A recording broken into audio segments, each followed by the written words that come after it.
पण मी शेंगा घालणार नाही, मी डरपणे उतरणार नाही आणि चढीही घेणार नाही.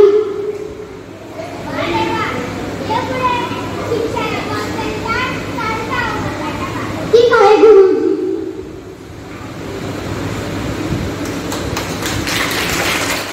As you all know, today is Lokmanya Tilak Punyatithi, that is the death anniversary of Bal Gangadhar Tilak. So, I would now like to tell something about this great son of India. Swaraj is my birthright and I shall have it. These words were asserted by none other than Bal Gangadhar Tilak, who has rightly been called as the father of the Indian unrest. Bal Gangadhar Tilak was born in a small village Chikhli in the Ratnagiri district on 23rd July 1856. He was named Keshav. Right from infancy, he was called Bal. In 1877, he got his BA degree with a first class in mathematics. He continued his study and got the LLB degree in the year 1879. Tilak was not interested in a highly paid job. He wanted to save the country from the Britishers. This could be done only by educating the people and uniting them.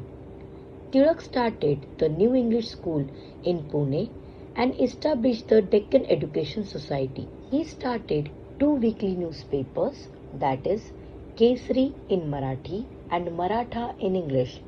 Both the papers had a wide circulation. In order to unite the people and boost their self-esteem, he started 2 festivals.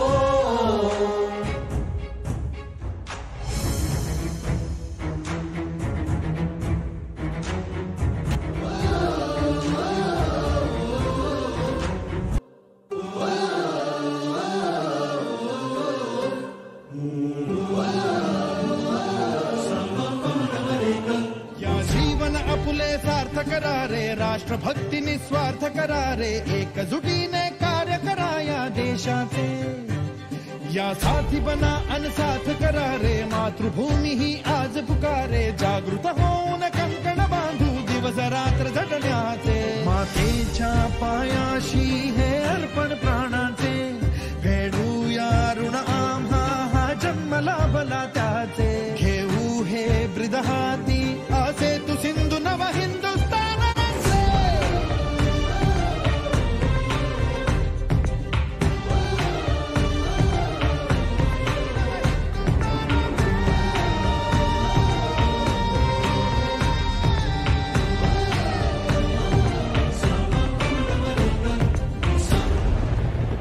स्वराज्य हा माझा जन्मसिद्ध हक्क आहे आणि तो मी मिळवणारच.